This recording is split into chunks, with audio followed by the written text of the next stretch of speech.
Darn it.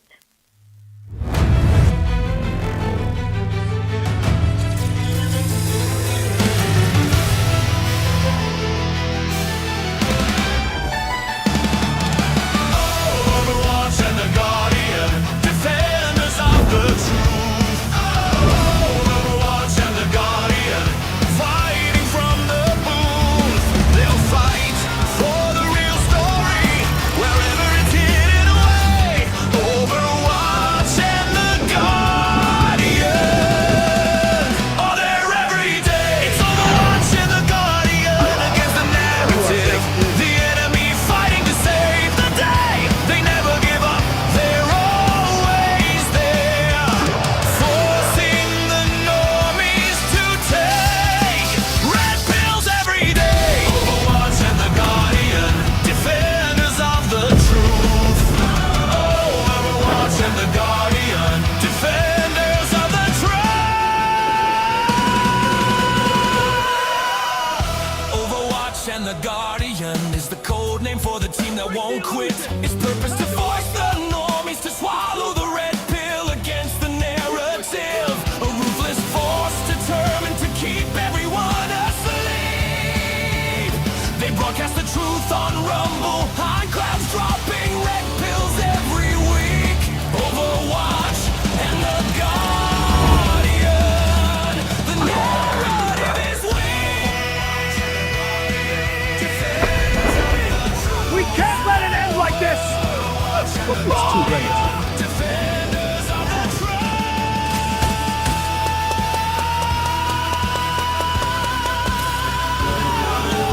Overwatch and the Guardian. Overwatch and the Guardian. Overwatch and the Guardian.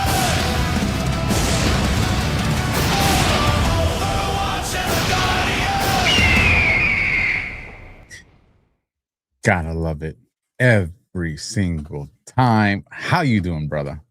What's up, AlphaWarrior? Doing well, my friend. And it's funny, I just came off of the Daily Dose, and I'm doing this workshop this weekend on modern occultism, demystifying the occult for everybody out there.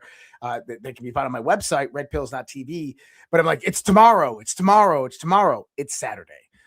And so I'm time traveling already a day ahead of everybody. So just keep that in mind. It's Saturday, not tomorrow. Tomorrow's Friday, but I'm apparently a day ahead of everybody. I've been there. That's just how much you're working. I'm excited about this show tonight. At some point in the show, I want to share a personal experience. I think I've hinted at it before on one of the shows we've done, or at least in a private conversation. So I'll definitely tap into that to get your thoughts, maybe the thoughts of the audience. Did a little research over the last few days to kind of prep for it, and some interesting things that are out there. So in the meantime, though, folks, do us a solid. If you're here, whatever platform you're watching on, hit the heart, smash the thumb, and share. Let's get as many people watching these things, this show as we can. And again, it helps us with the algorithm. So if you want to go and platform shop and go hit the thumbs up on YouTube and then do it on Rumble and then do it everywhere else, we ain't going to be mad at you for that. Other than that, brother, I'm ready to get into it. If you are, we can, I can get an ad taken care of. You want to do that real quick?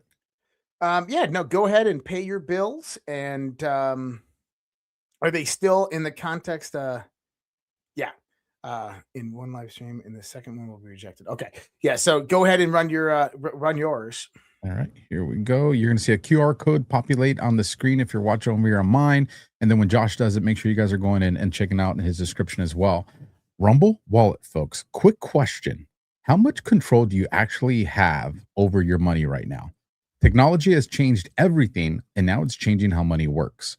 Crypto started as a niche, but now it's going mainstream. Faster payments, more control, fewer middlemen. This isn't hype. This is just where things are going. And getting started today is easier than you think. That's where Rumble Wallet comes in. With Rumble Wallet, you can buy Bitcoin, hold dollar-backed stable coins, even own digital gold backed by real gold all in one place. The setup is simple. It connects with MoonPay so that you can use your debit card, credit card, or bank account and be up and running in just minutes. Start small, $10, $50, $100. And it's not about the amount. It's about getting in early and understanding what's next. And once you're set up, you can even tip your favorite Rumble creators like me and my buddy right here, Josh, directly. So do this now. Scan the QR code or click the link that's in the description and download the Rumble wallet. From there, you can set up your wallet, tap buy, and you're in the game. Take control of your money. Get started with Rumble Wallet today, folks. It is way easier than you think. And all you got to do is scan the QR code or click the link. Go for it, Josh. Fantastic, guys. I don't have any from Rumble that I'm going to run, but this is my website, redpills.tv, redpills.tv. And if you go in there right on the bottom, you're going to see modern occultism. You just click on that right there, and it's going to take you over to this. And this is a workshop that I'm hosting on Saturday. And I'm calling it Demystifying the Occult. Yeah, we got a lot of symbology on there. It's not necessarily what the symbology is, it's what the symbology means and how that relates to the core of who and what we are. So if you are interested in demystifying it, if you're a Christian out there and you're like, that stuff's evil, this is definitely something that you want to come and check out, because it's going to help you understand a different version of things that you've been told that are pure lies.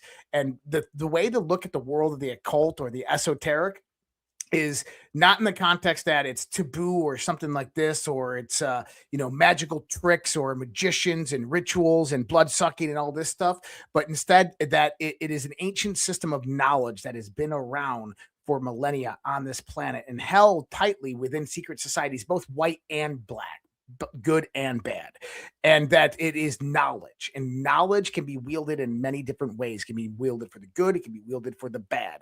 So this is one of those workshops where I'm going to break this all down, probably 2 to 3 hours, and we're going to really go deep dive into this. So if you're interested in that, redpills.tv, check it out over there. Very interesting. All right, brother. No, Go ahead. I was like, Alpha will be there. No, he won't. Actually, it does sound. Here's what I'll tell people. Even if you're somebody that's like, I'm completely against it, well, then go to learn the information. It's like, for instance, I know CNN is pushing propaganda, but guess what? I still watch CNN because I want to know where they're going with it. So if you're someone that's, or maybe you just don't know about the occultism, then just have the information. Because then that's a set of data that you get to compare against other stuff you hear, stuff you may watch, stuff you may study. But you can never go wrong with having information. Nothing says you have to subscribe to it. You just have to, just be aware of it. Information's power, right? Knowledge is power, information is power. Those are directly from the board. So love it. And Alpha, what are we talking about tonight? So, time traveler wars. Whoa, that's a kind of an interesting topic. It is. Is President Trump a time traveler? Is Baron Trump a time traveler? Is there any evidence of time travelers that's documented by, maybe historians, maybe photos, maybe self-proclaimed time travelers? Or has anybody in the audience, or maybe you, Josh, or me, have maybe ran into a time traveler? And is it possible that you probably ran into yourself? I don't know. A lot of questions. So it is. And so maybe where we start here, and we by the way, so this came about on a conversation, I think it was last week on OG Show. And we were talking about the missing scientists. And within the context of the missing scientists, there's a theory being purported out there that what if these guys were time travelers that came back in time to our current time frame, and we're working on science to advance humanity to the next level, and then some bad time traveler or the government or some bad actors don't want that to happen, so they're knocking them off.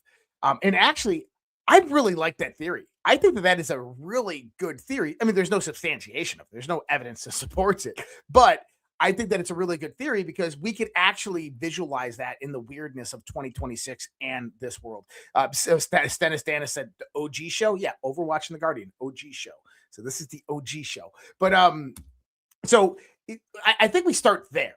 Now, the plausibility of that type of theory, I think it's highly plausible this day and age. We're learning a lot more about the realm of physics. And in the context of physics, there is this variability known as time. And depending on which type of physicist that you talk about in the sense of what time is, they're all going to give you different relativistic ideas of that. What I mean by relativistic is Einstein, under his special in general relativity, discussed time immensely in relation to how light travels specifically, and that time itself is kind of the is affected by. So one thing that Einstein does is he doesn't tell you what time is, but he tells you that it's part of the construct of space, and that as space moves, so does time, and time moves forward. But now we're actually learning that time can move backwards. You can actually slow down time. Scientists over the last 100 years have actually produced these monocrystalline figures to where they shoot light through it and they slow down time. They've even reversed time in certain instances. So what this tells us about the idea of time is that time is not a river with a current flowing forward. Instead, it's an ocean, and that it depends on the movement of the other relative forces in the ocean of which way time is actually flowing. Now, in that same idea, there's a lot of various ideas about how time would act. If I'm a time traveler and I go back in time, do we have things like the butterfly effect? If you remember the movie Ashton Kutcher back in the 1990s, the butterfly effect, I think it was one of his first movies. If you step on a butterfly in prehistoric days, does humanity cease to exist because that butterfly set into motion a series of events that brought about the eventuality of humanity, right? The butterfly sits on a Amanita muscarella mushroom, and an ape goes in there and sees the mushroom and says, oh, it's colorful, and eats it. And if that butterfly died, that event never happens, right? So you have this aspect of retro causation. And so it's a theoretical model, but I think that actually is just not consistent with reality. There's the idea of what we call the multiverse reality. And the multiverse reality is that right now, every choice, decision, and moment that you exist in, you're making certain decisions, but those decisions could have a million other possibilities.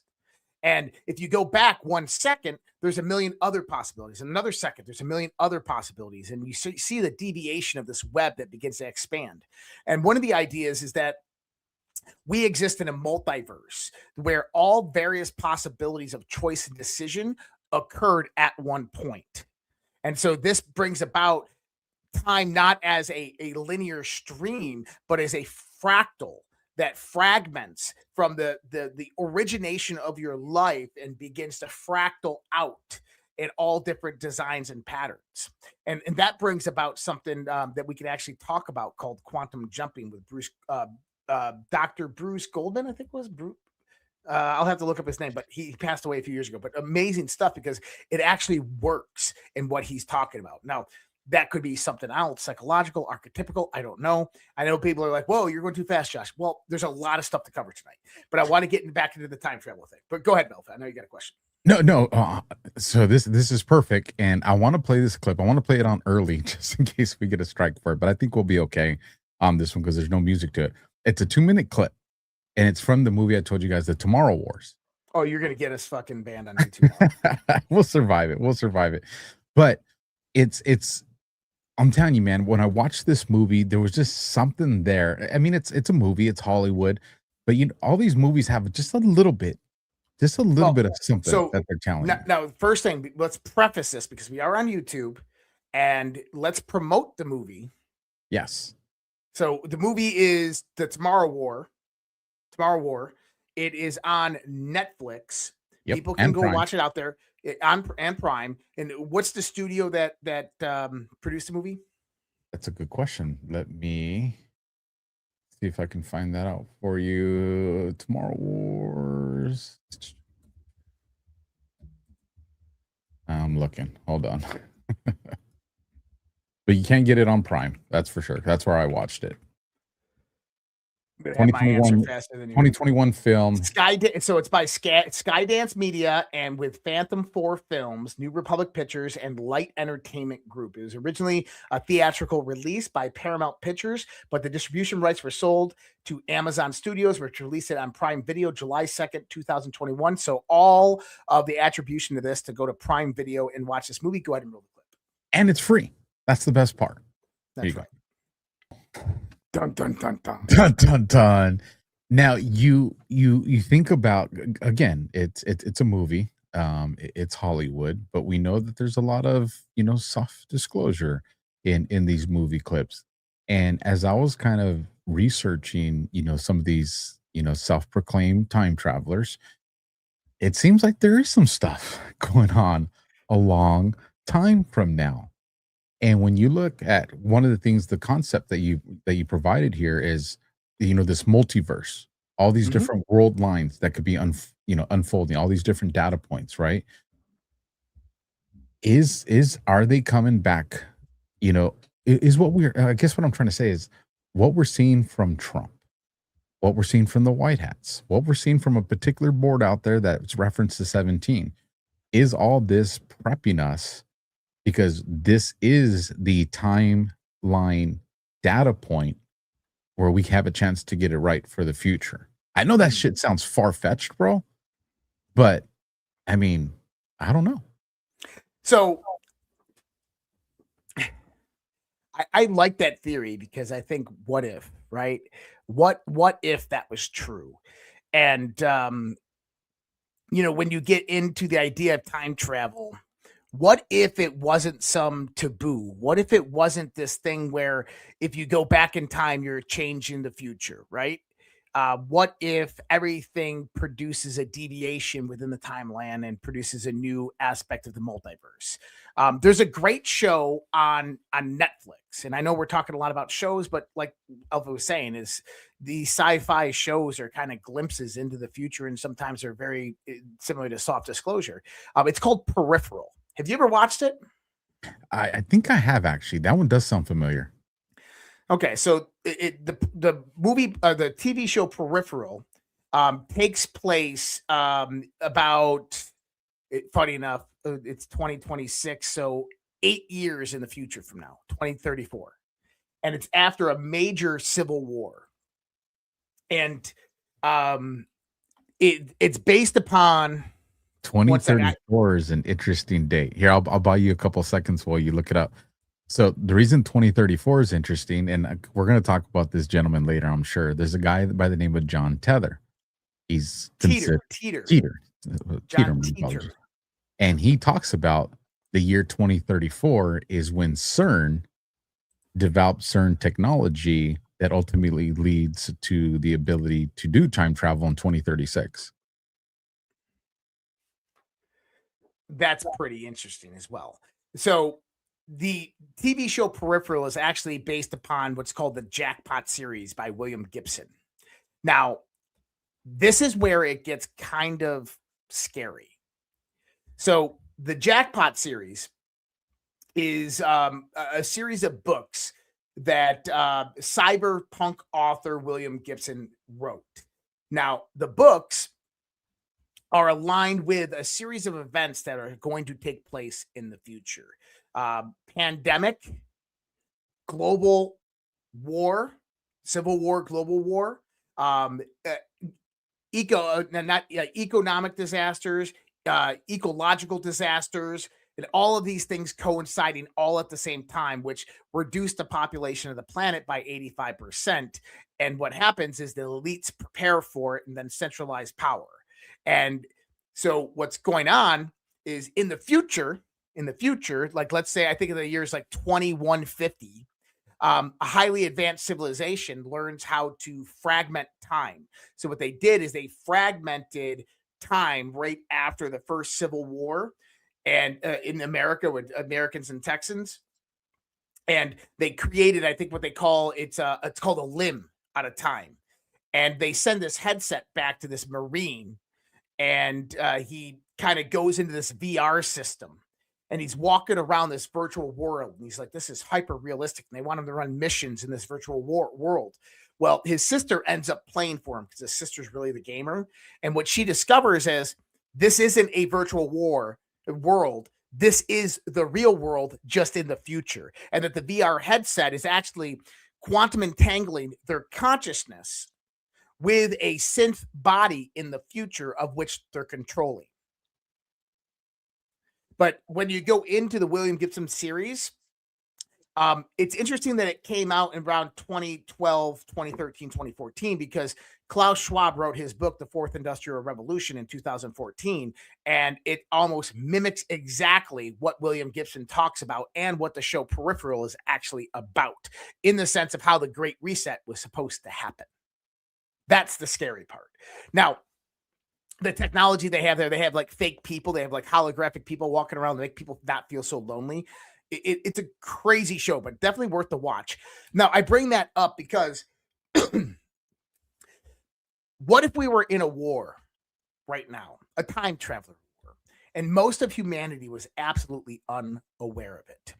We have book series and TV series like Peripheral, like The Tomorrow War, and like Three Body Problem coming out. And Three Body Problem, if people don't know the synopsis of that, in 1970s, a Chinese scientist makes contact with aliens through the WOW signal, sends a signal back to them. They contact her. They teach her how to build the technology. They communicate. They're on their way to our planet.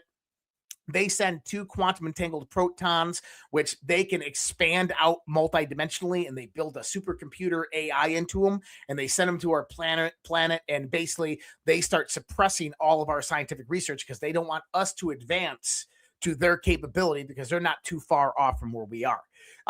And it's a crazy movie. But if you start taking these all together, you start seeing that, what if that's happening right now? I mean, you got these dead scientists. What if these dead scientists were time travelers? Or what if they weren't? But what if significantly the researches and the discoveries that they're going to make over the next 5 years would have had significance for another scientist to make a rapid discovery to advance us 500, 1,000 years into the future with these technological advancements? And somebody in the future that maybe, let's say there's an alien race that's planning an invasion in 10 years from now, that they don't want us to advance to that point. So they're taking out the scientists in the past to ensure that that doesn't happen. Or maybe, like Tomorrow War, there is a war in the future, 25, 30 years from now. And that we're getting our asses kicked, and then all of a sudden the tables turn, and that we start kicking the aliens' ass. But the aliens, or whatever these beings are, they have time travel. They go back in time. They start killing off scientists. I mean, this is a plausible scenario in theory, and I think that it's something that everybody needs to probably keep in their mind, because there's been indications that time travel is very, very real, and that this stuff is actually happening. Now, we'll get into some of the historical context. I mean, but with Donald Trump alone, I mean, you have the clip. I mean, you know what clip I'm talking about with Donald Trump? You have to show me, but here's, while you pull it up, I'm going to navigate this very carefully. Regarding one of the missing scientists, who is a female, we're probably going to hear some significant news about certain work she was involved with, a few months from now. And that's probably going to open up a whole new can of worms. So a few months from now, when those headlines and stories start to come out, remember this conversation from tonight, and see how you gauge your feelings on it now versus how you may feel about it in the future. I think I did that safely. I thought you were going to show a clip. Oh, no. I was just buying you time so you can find whatever you're looking for.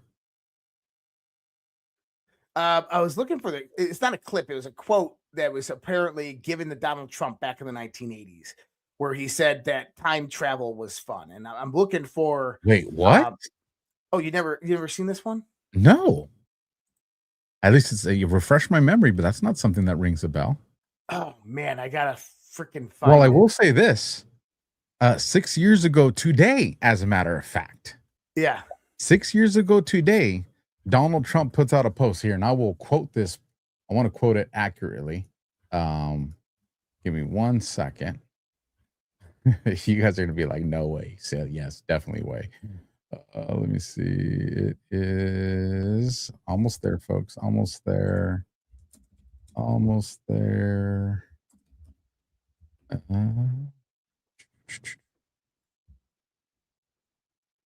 So 6 years ago today, April 30th of 2020, Donald Trump tweets, "Dirty cop James Comey got caught." And of course, we know yesterday we get the second indictment and arrest of James Comey. And one of the things that me and Josh have said is, remember, with these, social media deltas, plus or minus a day. And so the 29th to the 30th absolutely puts it there. So again, how did Trump know?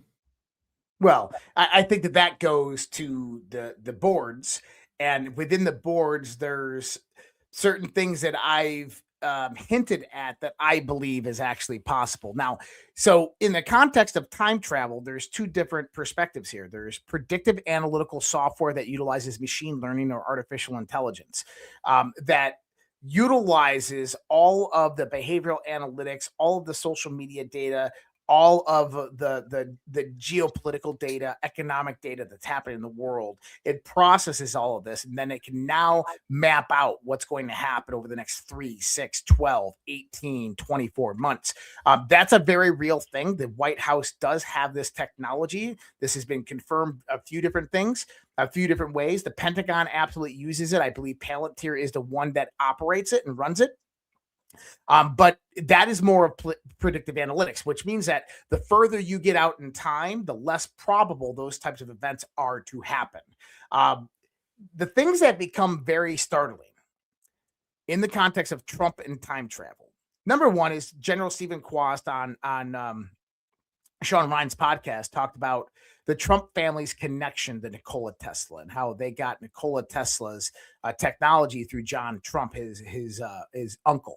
And his uncle never had any kids, and Donald Trump was always in his lab, and maybe he was the heir apparent to the Tesla tech. And being a billionaire, you never know what he could do, those types of things. And we know from the Epstein files that Epstein and many other elite families were searching for ancient tech and various other types of tech on this planet. Now, is it possible that Donald Trump is a time traveler? Now, I know that's like comical, but hear me out. I mean, you have Ingersoll Lockwood. You ever heard of Ingersoll Lockwood? This lawyer from the 19th century. He wrote 2 books, Baron Trump's Marvelous Underground Journey in 1893. A wealthy young boy named Baron Trump lives in a castle-like tower in New York, guided by a mentor named Don, and travels through hidden portals. His next book is The Last President, 1896.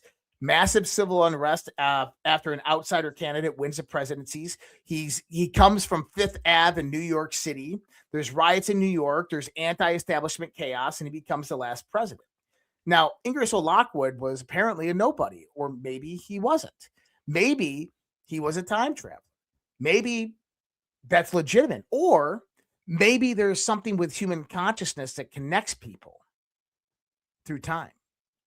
And so I want to throw a theory out there that I've had on Ingersoll Lockwood, that maybe it's not time travel with this specific story, but instead the imagination is actually not what we believe it to be. That you can time travel with your imagination. And when you get into near-death experiences, out-of-body experiences, when you get into transcendental states, your imagination is actually the mechanism that kicks in. Think about it. It takes over your cerebral cortex and begins to visualize internally outside worlds that aren't physically real or there, but you're traveling consciously through them. So what if Ingersoll Lockwood utilized his imagination to come up with the storylines of these books by actually, whether he knew it or not, going into the future, viewing Baron Trump, viewing Donald Trump, and watching a futuristic world unfold in front of him with this wealthy guy in Fifth Ave named Donald Trump, who becomes president of the United States, and he has a son by the name of Baron Trump, and Baron's, going through all these various different adventures. He brings it back, and maybe not understanding the technological landscape. Well, and he creates a storyline and then adds fantasy or fiction into it and writes these 2 books. Well, let me shoot from the hip and offer you something that you made me think of, and then you can annihilate it or supplement it. You're talking about a multiverse. which would mean multiple versions of us. What if there's multiple versions of us, but only one soul? And what if when we go to sleep and we go down these dreams or memories, what if that's at a frequency where it, like, think of our soul as our multi-dimensional pal? our like the hub, yeah, like our multidimensional hub. And so when you're tapping into these other memories or these dreams, it's just because you're actually into, I don't know, the frequency or the connection of another version of yourself. So you're not the only one who has this theory. This is actually a very popular theory among the idea of the multiverse, is that that our soul is interconnected among millions or hundreds of thousands or hundreds of variations of us in other different planetary constructs. It's the same planet, but just different variations. There's a movie back in the early 2000s with Jet Li in it called The One. And the movie was about how one multiverse had discovered interdimensional travel, and that they realized that there was a copy of themselves in each multiverse. And Jet Li was a bad guy in one of them, and he started going into these other multiverses and eliminating himself, taking himself out in all of these other realities. And when he found out, is he kept on getting more and more powerful inside. Like the soul energy was fragmented, and it all would come back to him every time he killed himself in these other multiverses. And it comes down to this battle between Jet Li and Jet Li, because they both were getting stronger at the same time. It's the last one that becomes just as strong as the other one. Really good conceptual movie, and I really like it in the sense of what if, because it brings out the idea that these things potentially are real. Now, do I believe in the multiverse or anything like that? I don't know, man. That's a hard one to fathom. But even if you take in the context of a simulation world, why wouldn't you? Right? Like, why wouldn't you have multiple simulations running and operating at the same time with the same type of character array? Or in your sense, what you're just talking about with dreams.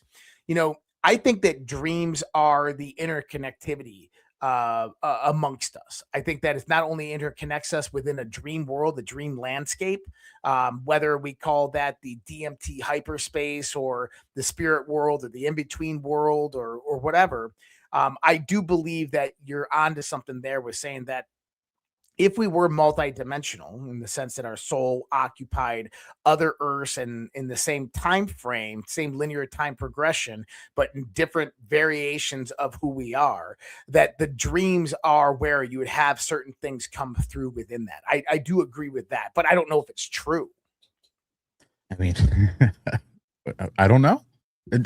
Here's the thing is, there's got to be something. How do you explain deja vu? And I know that that's something that the movie The Matrix uses, but think about it. How many times, and I know that this has happened to me a whole lot of times. I don't know how safe it is, but it's happened a whole lot of times where I leave to go to a destination and dude, I'm zoned out. But I know I arrived at the location and I had to make 6, 7, 8 turns to get there, get on the freeway, exit the freeway. And I remember thinking like, where'd my mind go? Stopped for red lights, went for red lights. You know what I mean? So I truly do think that there is something.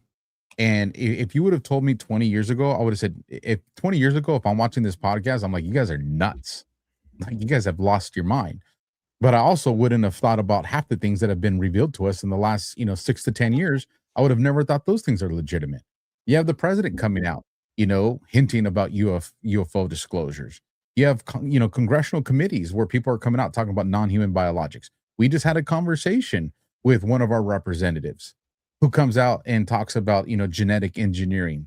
So obviously there's a lot of things going on. And if we know about the Philadelphia experiment, we know about all these different things.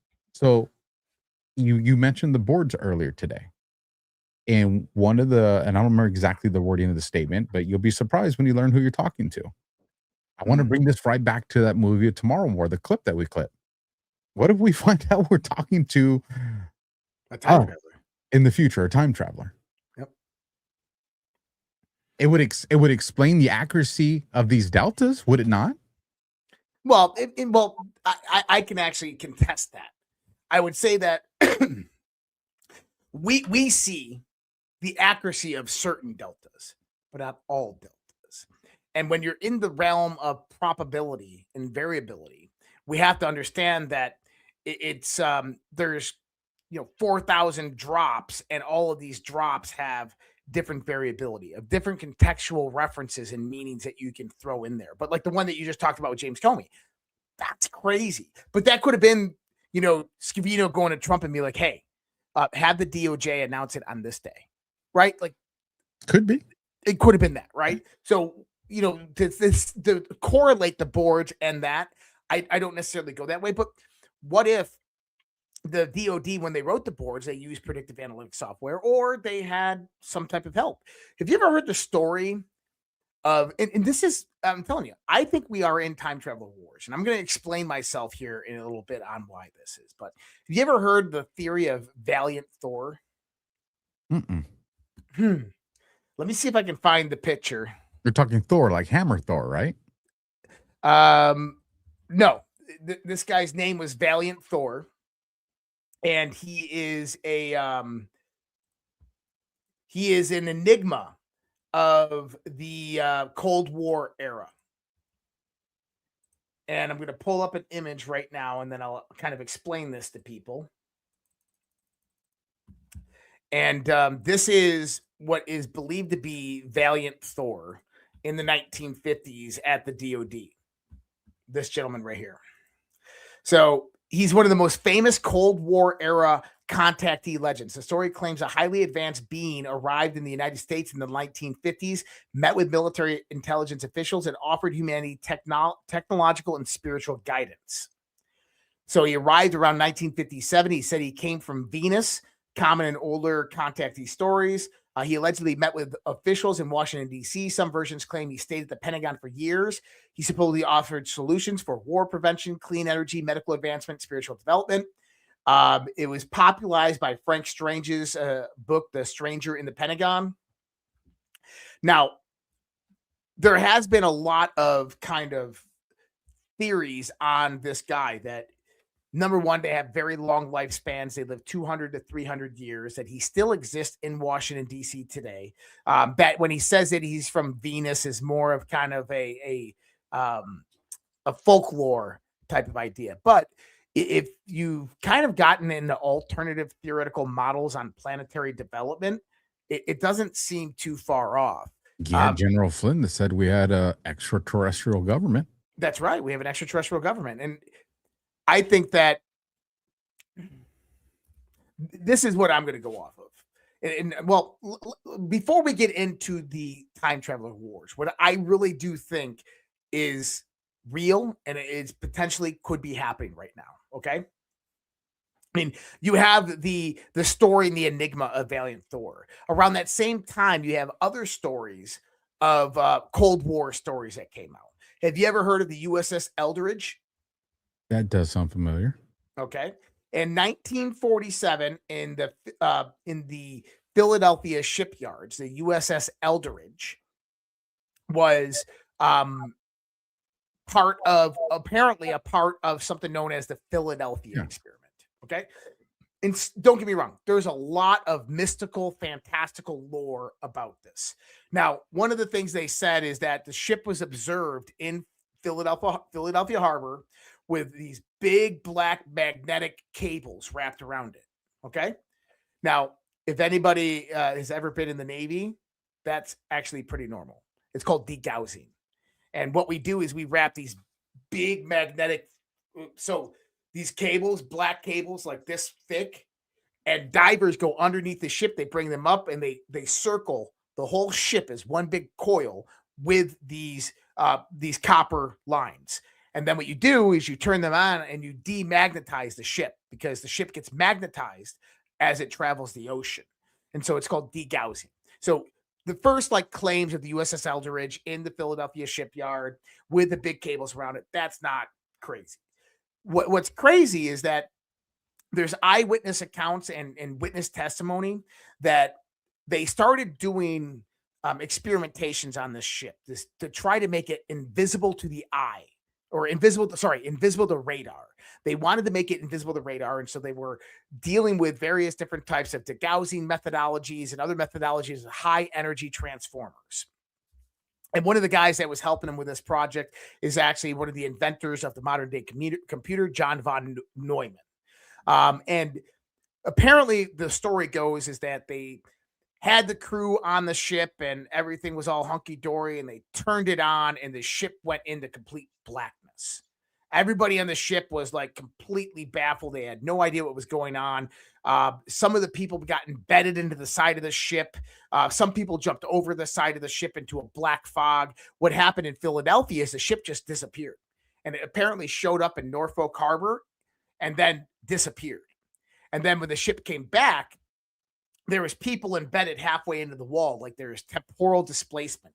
And so they ran a lot of different test trials on it. Then in the 1980s, the story kind of reemerged. The Philadelphia experiment reemerged. And this is where it combined with another story of what's known as the Montauk Project. And so two guys met in a convenience store. And I think I told this one last week. Al Balick and Preston Nichols. And Preston Nichols was an electrical engineer, and Al Balick was a Navy guy. And they said, hey, how do we know each other? And they started talking about it, and they started going down the road of recovering memories. And Al Balick claims that he was one of the sailors that jumped overboard from the USS Eldridge, and that he landed in 1983 in front of a fence outside of Montauk Air Force Base. And there was standing John von Neumann waiting for him. And he said, hey, you guys created a 40-year time loop.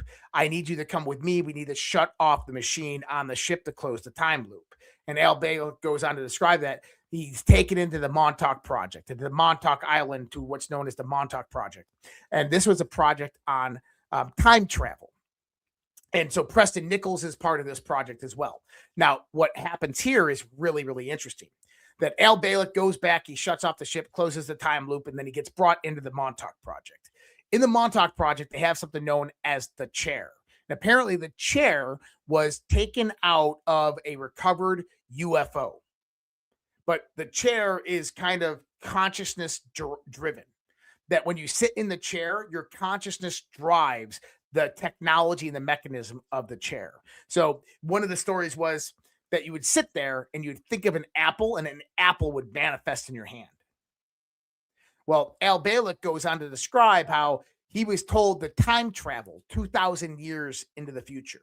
And he traveled to like 3387. And he said that he was walking down the street in the year 3387, and it was a highly technologically advanced civilization. But he said it was very odd because there's nobody on the streets. And there is always these machines watching you from above, like drones. And he said that there was an AI system that controlled all society and all people were integrated into the AI system, which is kind of interesting, kind of where our civilization is heading right now, right? But do I believe Al Balick and Preston Nichols? Yeah, I think it's a little far off. I think that more so that they might have been members of the Montauk Project, which dealt a lot with CIA mind control, potentially drug-induced mind control, or even electromagnetically induced mind control. And maybe there was a chair. Maybe there was something that was, taken easy. Let me think about it. If you have ET technology and you're trying to figure out what the hell this stuff is and how it affects humanity, why not bring in a project with the CIA and have people start touching it and playing around with it and see what happens. I mean, that's the best way to figure it out, but you don't want your scientists to get taken from this. So bring in some randos off the street, right? I think that's plausible. But Montauk, Philadelphia experiment, do I believe the Philadelphia experiment was real? I do. I actually believe that the USS Eldridge, that actually happened. And the reason I say that is because Nikola Tesla, there's indications that Nikola Tesla was part of this project, that was recruited into this project. He died a few years later. It was 1943, not 1947, by the way. And John von Neumann is part of this project. The track records of the USS Eldridge after its time in the ship docks in Philadelphia are gone, wiped out. Nobody knows really what happened to it, how it's decommissioned or any of this stuff. So there's some weirdness that actually correlates the story. I think that they probably took the ship and were trying to create stealth technology. This is at the same time. I mean, you're looking at about 7 years after the recovery of the Vatican UFO. So in 1933, I think it was the Vatican had a UFO that they recovered from an archaeological dig, and they gave it to the United States of America. And so we had scientists looking at this thing for almost a decade. And then you go into the Philadelphia experiment, right? Well, just before we get too far away from it, something you said about this chair, and that when you're in this chair and you think about something, then you said, like you said, an apple appears in your hand. And we know that they've, reversed engineered, at least we suspect they reverse engineered a lot of this technology for that chair. Well, as you were saying that, one of the first things that came into my head is how many of us have been on our cell phone and you're on a social media app, whether it be Facebook, Instagram, whatever, and you're thinking about something, and then as you scroll, that ad pops up, whether it's a vacation or a cruise, and you're like, and you tell yourself, I know it because we know the phones listen to us. So you're like, I know I didn't say it out loud. I didn't have that on a conversation. I didn't text it to anybody. I was just thinking it. And why is all of a sudden, there's toilet paper ad when I was thinking we need to go buy some toilet paper?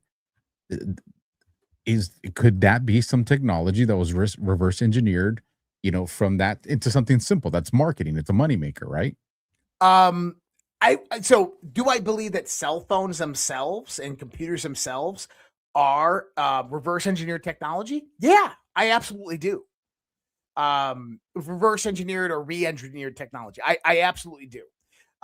Do I think that what you're discussing right there is alien technology? No, I think that that's just behavioral analytics. I think that that is what LifeLog Project through DARPA was trying to accomplish originally, that they mapped through Facebook. And what Facebook created is a marketing platform with the top cover of a social media platform. And the marketing platform was used in the backdrop as a data gathering platform for various types of analytics. Positional analytics, you have behavioral analytics, you have psychological analytics, everything that you could imagine, they would test each individual on through an algorithm. And that would develop what's known as an egg profile on you. And an egg profile is, think about how long you've been using Facebook. You've been on the app 10, 15 years, right? So 10, 15 years of data of AlphaWarrior going up and down and scrolling, tagging, clicking on this video, clicking on that video, liking and commenting, scrolling here, searching this, doing all this. But now take into that, right, the websites that you clicked on, and then they follow you. So Facebook would follow you when you go to that next website, and they would follow you from that website to where you go if you check out or not. But then that position of that phone, so they know where that phone is when you're taking a shit. So when you're taking a shit, they know you're taking a shit. They know when your phone is here. They know when your phone is here. They know when your phone's in your back pocket. Yeah. They know when you walk into a Starbucks. They know when you walk into a police station. They know where your phone is and relative to your body at any point in time that they want. And that data is analytical data that is matched with your behavioral analytics, your psychological analytics, and your social data profile. But then the kicker comes in is that these apps like Facebook, they actually go out there and they cross-correlate to all the other apps on your phone. So now they're not only getting your data from Facebook usage, you're getting your TikTok data, you're getting your YouTube data, you're getting your X data, they're getting your text message data that you're writing, your email data, all the different spam emails or debt collectors or whatever that's coming in through your emails. They're getting all of this data all at the same time. Now think about that for 15 to 20 years. So then, well, hold on. Think about that for 15, 20 years of accumulation. You walk in your house at 6:30 p.m. and you go turn on the TV and boom, an ad pops up. I think it's time to get some toilet paper, Ma. Man, I want some Sharma Extra Premium, right? And you're like, man, I was just thinking that. Why were you just thinking that? Because your phone knows, because of 15 years of behavioral data, they've been tracking you. You are that predictable that over the occurrence of the last 15 years, your TV or your phone has heard you say in and around 6:30 p.m. when you get home from work and you turn on that TV, damn, we need toilet paper because you're about to take your night shit. Like, that's how that works. So then, if we're talking about time traveler wars, if we go back to late 2019, 2020, going into 2021, the time period of the Great Purge of Anon accounts. What if that wasn't the bad guys that instigated that? What if it was good guys that that created the motions for that purge? Because like you said, it made everybody have to reset and do new accounts. So now these data gatherers that had all this, you had this thread and you had this thread and you had this bookmark and you had all these things. Well, now that account just got purged. So you got to start over. What if that was a way of forcing Anons to actually have some cover and concealment? Yes, but no, because the moment that you relink, it just maps back to that same profile. The internet's forever, bro. It just relinks and remaps back to it. So I would say no on that. But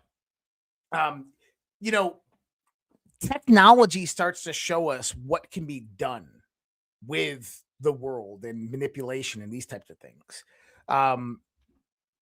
Getting back in the time travel, or at least in the sense of what we're talking about here, reverse engineering technology and kind of where we're at right now. Because we got to talk about the time travel wars. I'd love to talk about the behavioral analytics of all these apps and where this is leading to with AI and Palantir coming in the defense and intelligence agency contracts, and how that becomes a very, very scary thing for the future. You start to see Al Bailick's 3387 world that he was talking about, right? But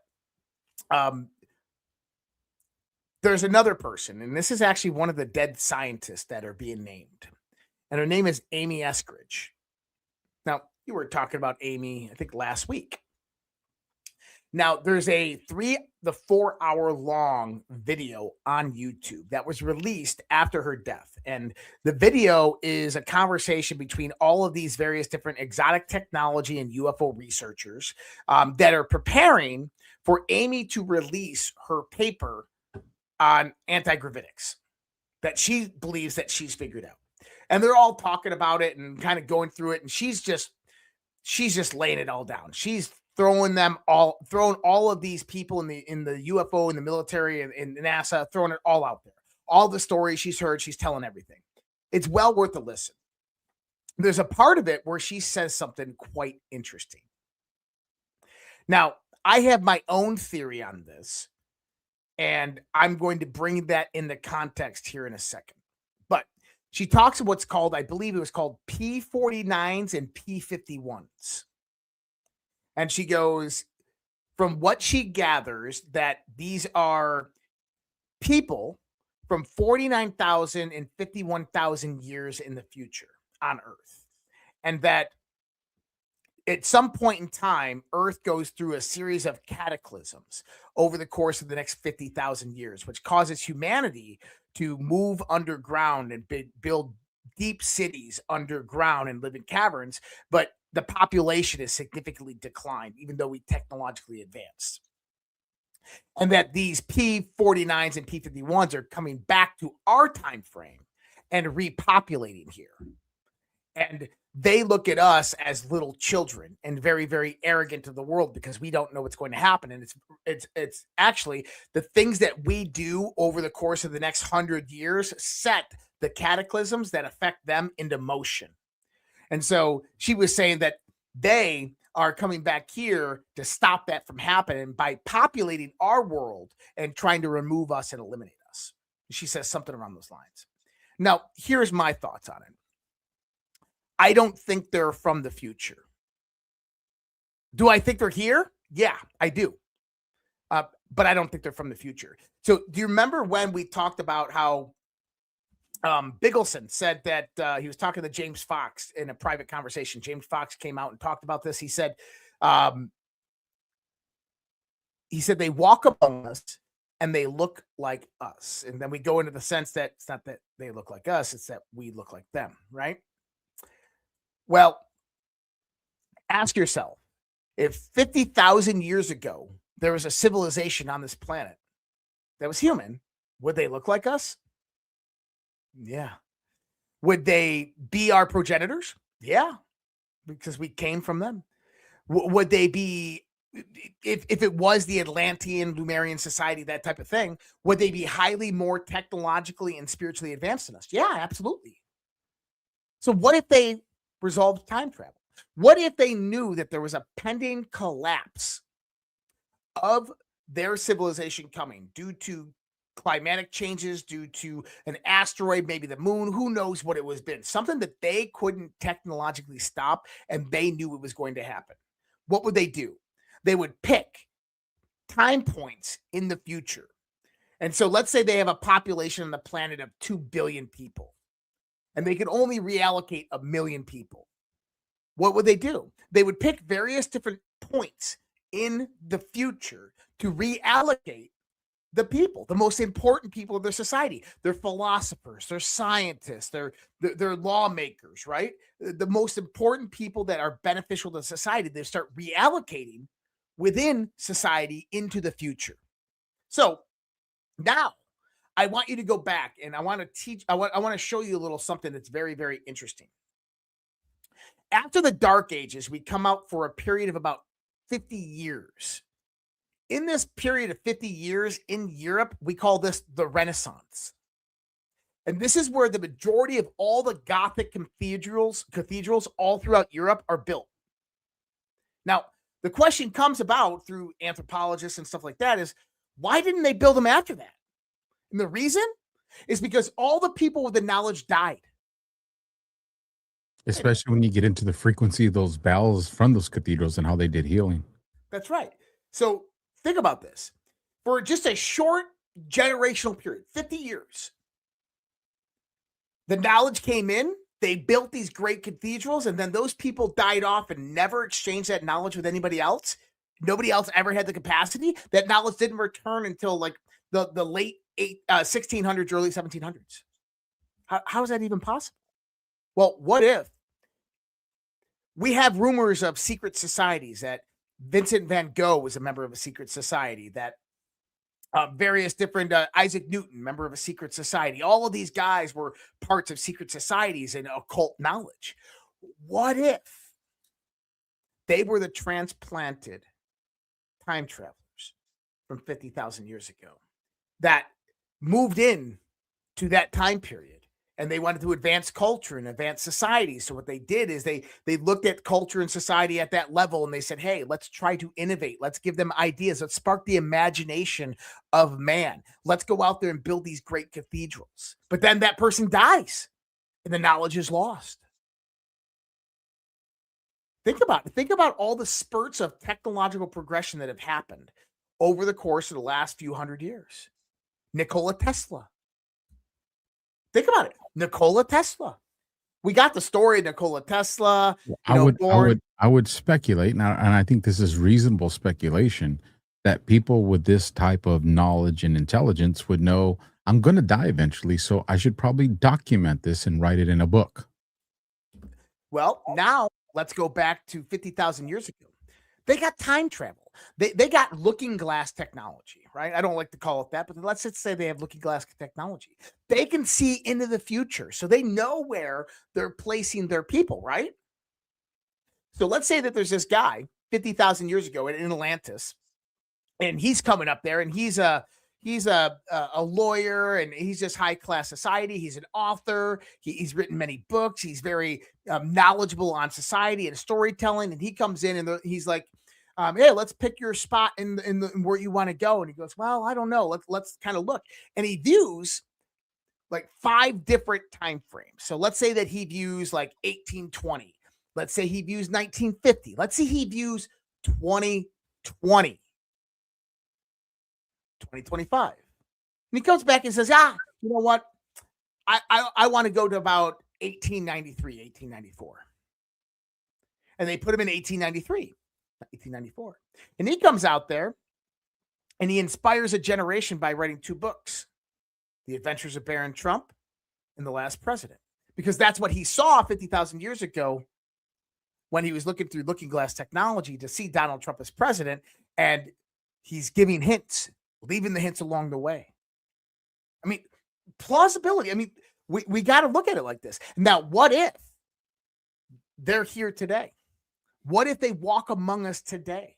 What if they are the ones in military and government and extraterrestrial government that know where the archaeological dig sites are? That's why we're going in Iraq. That's why we're getting the tomb of Nebuchadnezzar. That's why we're going into Iran to get the Stargate. They know where these things are, and they're the ones pointing us to go do this. And maybe they're even working for the elites, and the elites are controlling them to go out there and control this technology.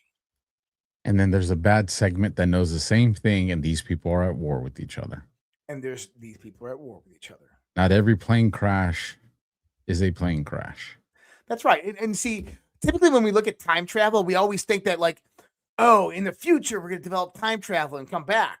Well, why does it have to be the future? Why couldn't it have been a past civilization 50,000 years ago that developed time travel? Maybe that's where they all went. Maybe they didn't leave the planet and go to some other planet. Maybe they all migrated throughout the timeline over the context of the next 70,000 years and implanted themselves at various different points in humanity. Maybe some of them are living here right now, and they have memories of, they just left yesterday. They just left Atlantis yesterday. They just arrived here. Elon, this was quite some time ago, makes the comment, and people said, it's this Elon being Elon, where he says, I'm an alien. It was during one of those like TED Talk style things, like right? He's an alien. And well, this is where I'm going. He's from South Africa. Yeah, I get that. I get that, and that would be reasonable for him to make that statement. But what if it's? I mean, dude, he calls the vehicles Tesla, and we know about Tesla technology. I mean, how much more of a hint do we need? There's some, I don't know, there's some crazy shit going on right now. And, we can use all different types of, and someone said Josh listens to Carrie Cassidy. No, actually, Carrie Cassidy and I don't get along very well. But it's not about listening, and it's because I mentioned looking glass technology. And looking glass technology is just a key phrase to describe what if you had the ability to look into the future, look through a window and see into the future, right? Well, let me share an experience. Sure. And who knows, maybe, one of those bombs that went off in Iraq create a little damage up here. Who knows, right? But I'm going to share this experience, and then you guys can accept it as you may. When I was younger, somewhere between the age of, I'll say, 7 to 10, around that window, you guys will probably remember the Atari, right? Gonna date myself. I was living in the city of Bermuda Dunes in a duplex, and I'm in this room and I'm playing on my Atari, and in my bedroom, I have this big bedroom window, and this figure just runs across, right? Catches my attention. I don't freak out, and I'm looking at it, and then the figure comes back. It's standing right there in the middle of the window, and it's looking at me. Now, the best way I describe this is, if you guys watched the Ninja Turtles, you remember April O'Neil. She was the reporter. The Ninja Turtles liked her.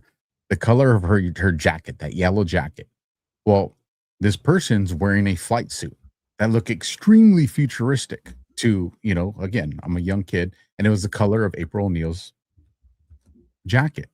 Now, as advanced as, I remember his outfit looking, he had like the snowboarder goggles, with like that mirrored reflection goggles. And he had a hat that I would describe it like the Amelia Earhart. So a very advanced looking suit, but a very old, like style looking, like hat on his, and then the goggles on the hat. I remember this person's looking at me, and I don't freak out as a kid, bro. And I remember, like, even though he wasn't moving his lips, I remember the message that I felt from him was, everything's going to be okay. Like, don't be afraid. Everything's going to be okay. And then boom, he's gone again. My mom ends up coming into the room, literally shortly thereafter. And I don't even say anything to her.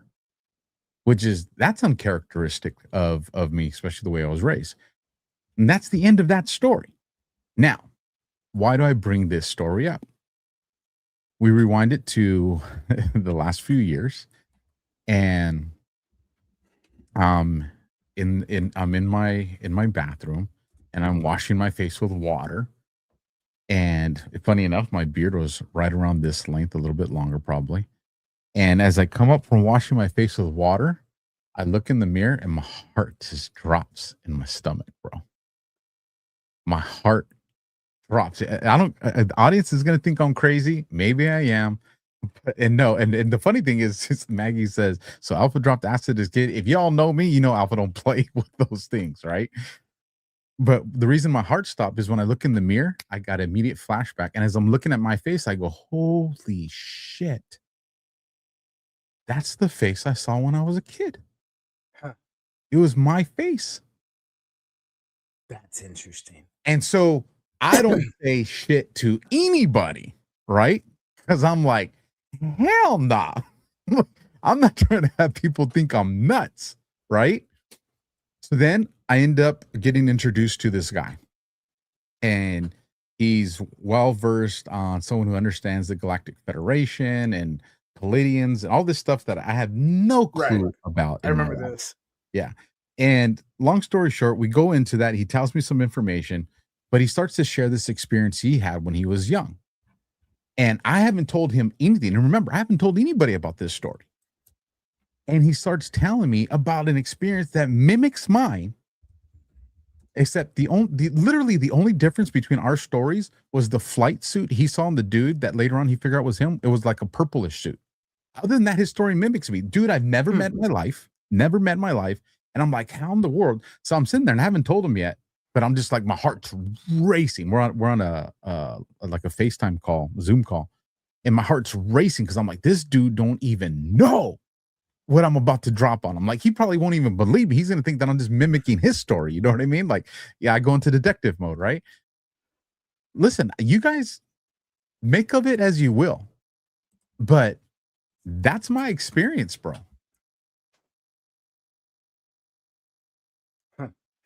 Have you ever watched the show Fringe?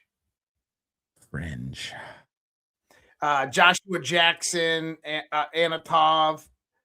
I'm going to play you a clip. It's 2 minutes and 4 long. For YouTube purposes, we are promoting this. This is the TV show Fringe. It was done by Fox News. You can find it, I believe, still for sale on Amazon Prime if people want to go watch it. This is from episode 2, episode 2.08. And this is where the observers get explained. Listen to this. Yeah, these things have been blowing my mind for a while now. Do you see the little half circle with wings? That appears on a cuneiform tablet at the Iraqi National Museum. It's one of mankind's earliest attempts at writing.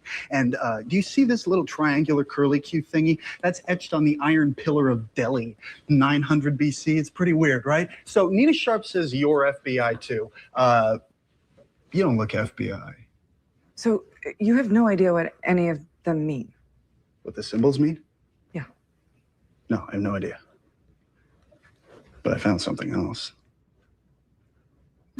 We all remember Paul Revere's ride, one if by land, two if by sea. But before that, he was famous for his engraving of the Boston Massacre, 1770.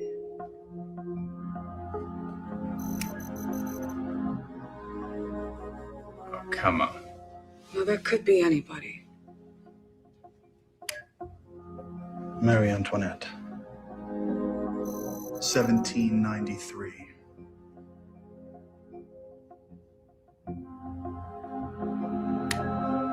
Sarajevo, 1914, minutes before Archduke Franz Ferdinand was shot, kicking off World War I. So they've been around forever. Or else they're not limited by our human perception of time. Are you with me? We think of time as linear, right? Life is a journey. You're born and then you die. And to get from one end to the other, There's only one way through. Unless you look at it like this, and then you can see at any point. It's all happening at once. So they're traveling through time. No, it's more like they're observing time. I think these guys show up at important moments. Historical, technological, scientific, but it's rare.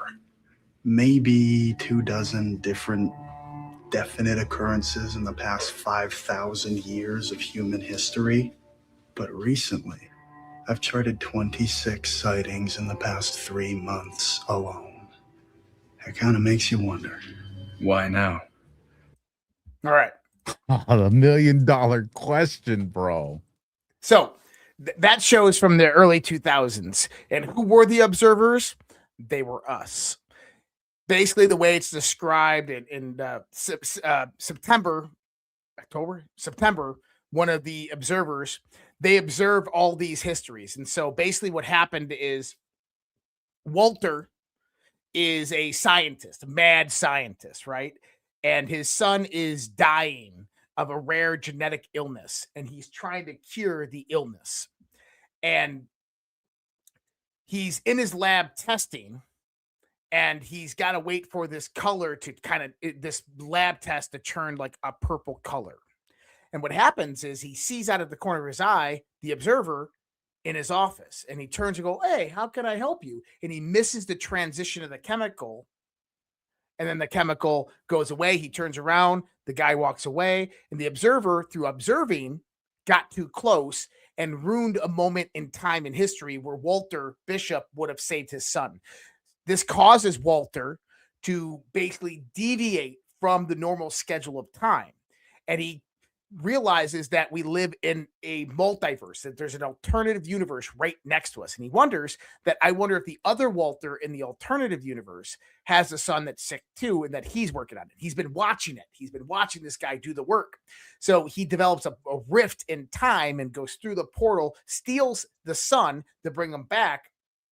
And, oh, no, so I got it all wrong. I don't want to ruin it for everybody out there. But anyways, he produces a rift. The rift basically is shredding time apart, and it was all caused by the observers who were observing time and space, and they came back to close the rift, but their objective is actually to just invade time and space because it's ruined their reality.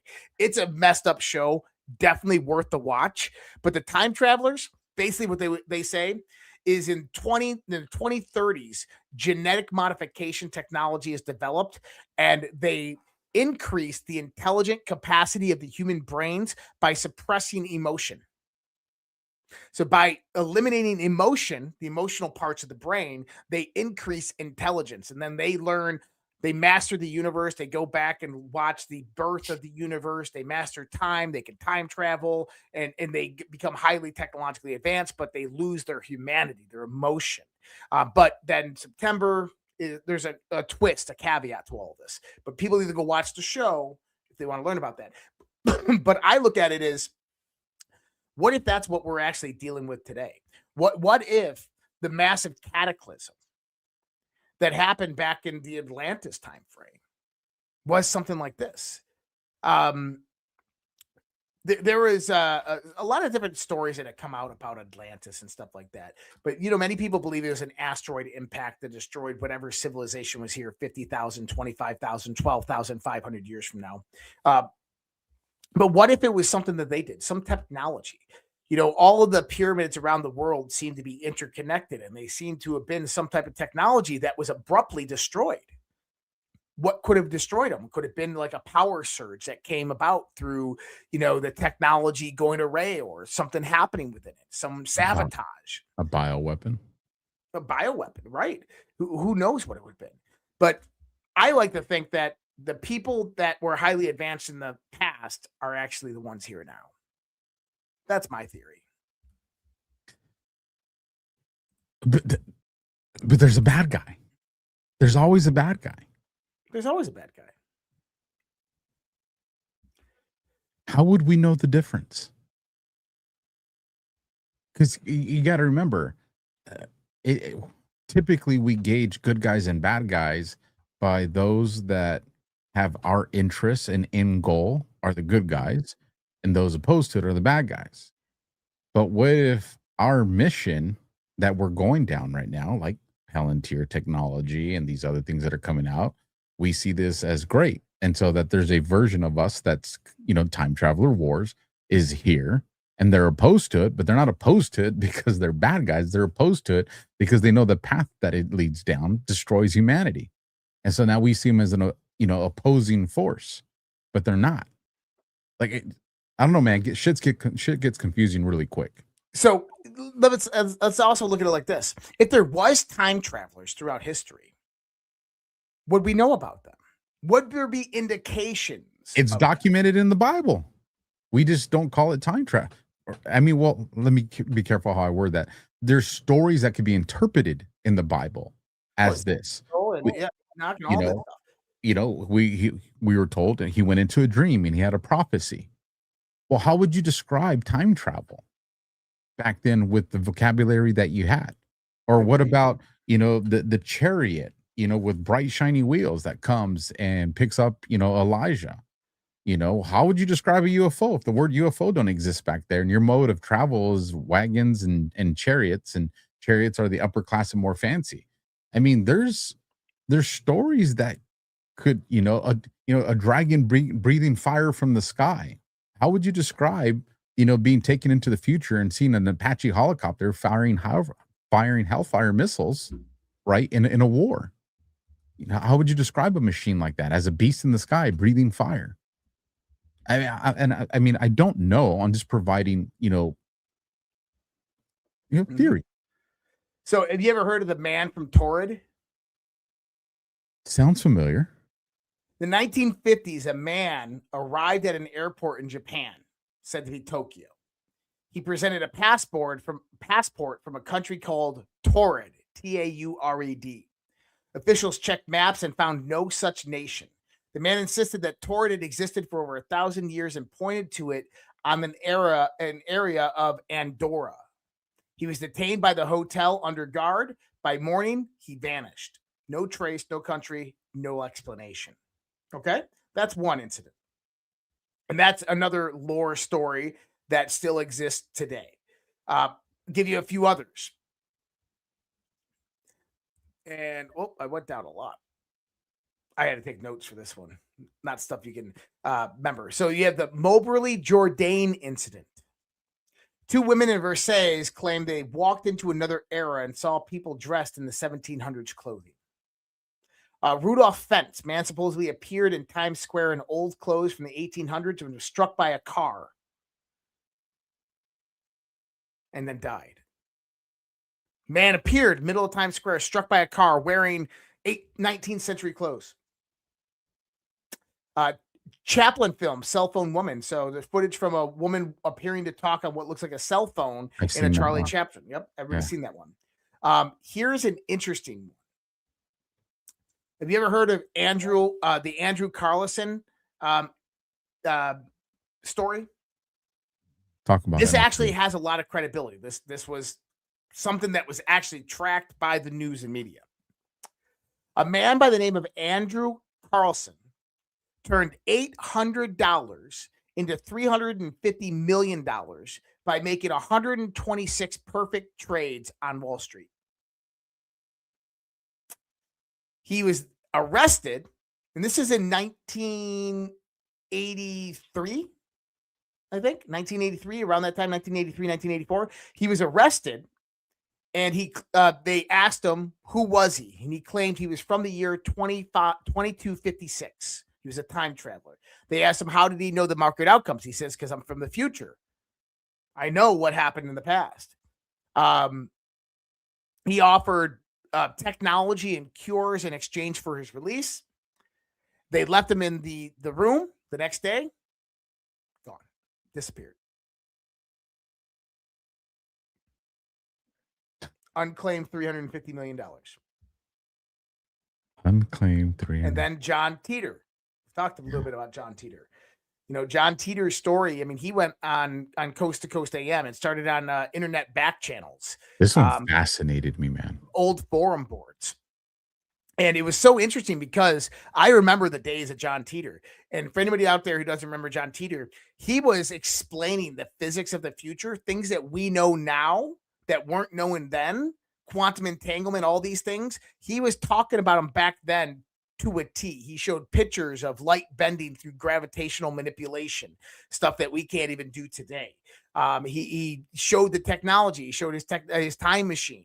He described that, you know, in 2036, there's a war that breaks out. And, you know, he has to go back in time to get the one computer, right? The IBM 5100 computer. Well, and that IBM 5100 computer, that's the one that really piqued my I was like, maybe there's something here, because when they break down that specific story of why would somebody from the future want the IBM 5100 with the technology that they have, and his explanation of this story is as they're going back and reviewing stuff from our time, these other there was an error there that they couldn't access, but that the IBM 5100 specifically had technology in it that only the IBM engineers knew about, because they used it within their, you know, they didn't let it go out because they didn't want their competitors to get it, but it allowed them to do some things with the software. And it was that specific technology that they needed to, you know, decrypt some of the stuff that they were. There's back doors in the 5100 that allowed them to back into IBM mainframes. So they could backdoor into IBM mainframes, and they could run, I forget BASIC and APL, I think, are the languages that they used. But it's actually a very, very critical computer in the context of the transition between modern computers and old computers, at least for IBM. Yeah. Do I think John Titor, how would he know that shit? well, he could have been an IBM engineer, just blowing smoke up everybody's ass. Could have been a genius, IBM engineer, blowing smoke up everybody's ass.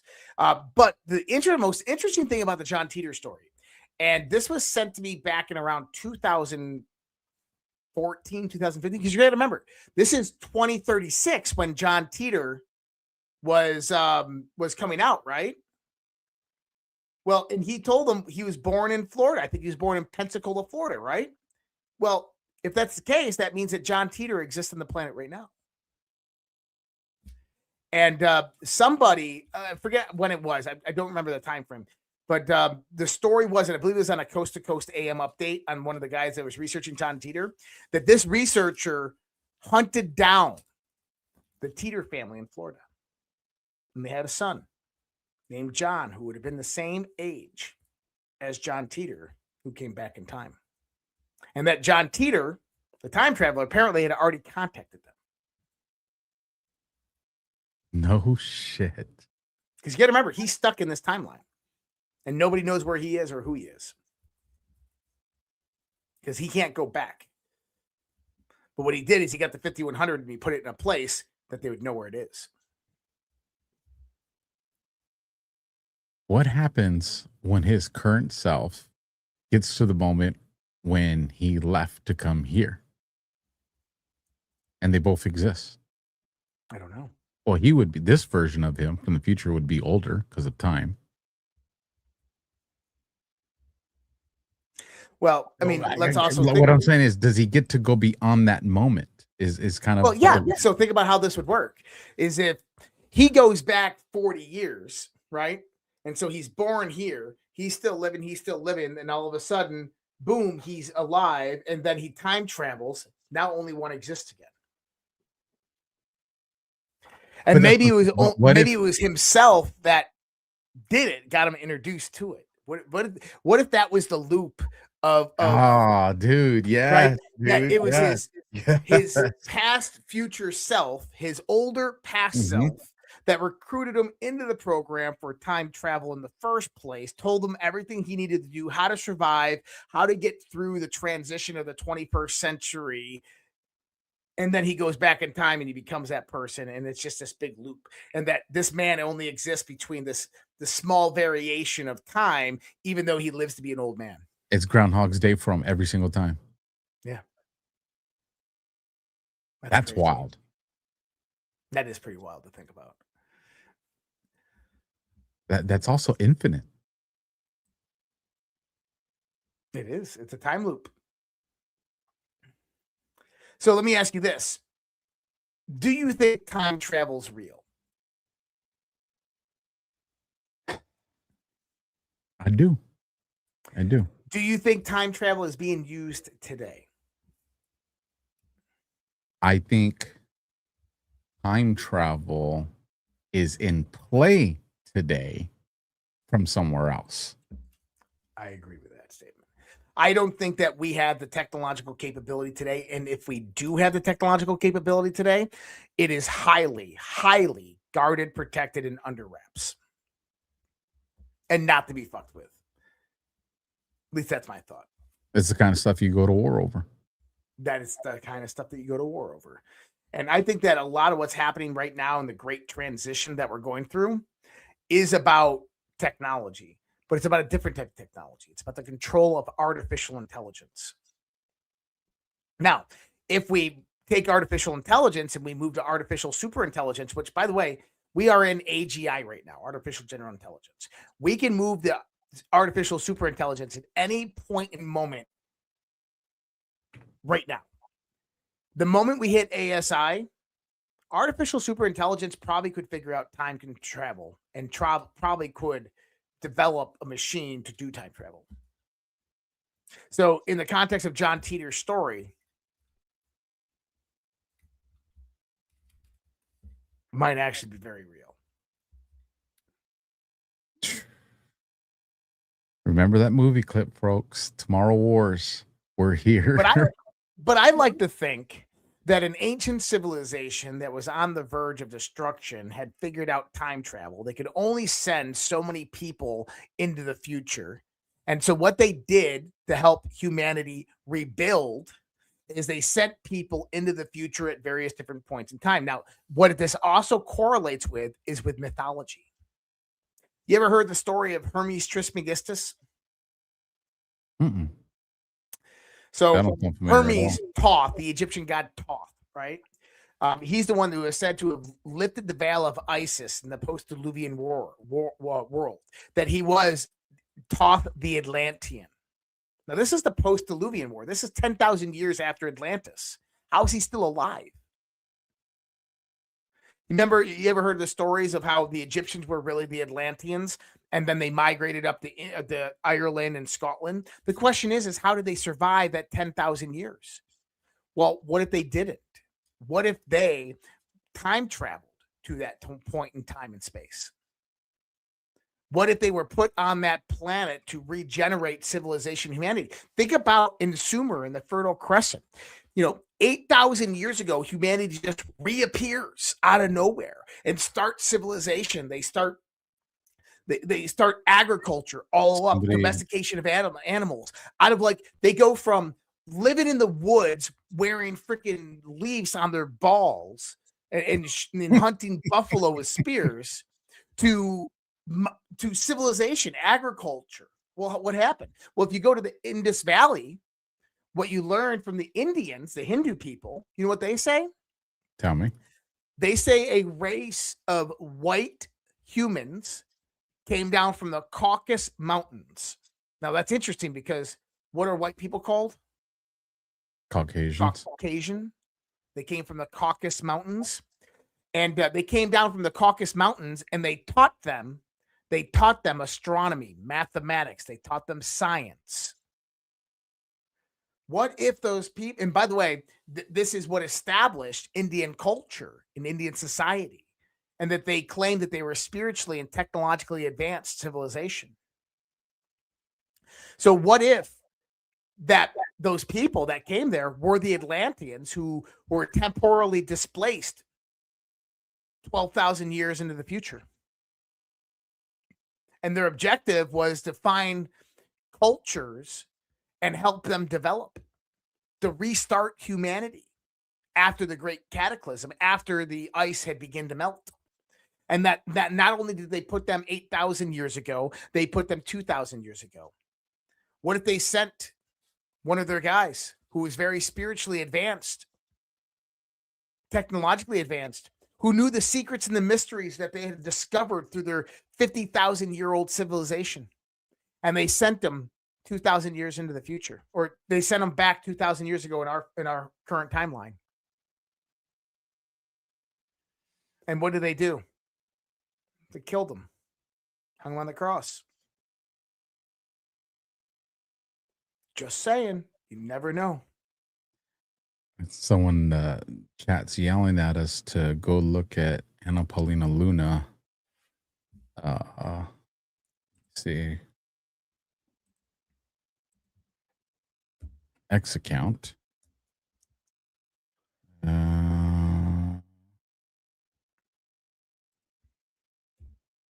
What am I missing, folks?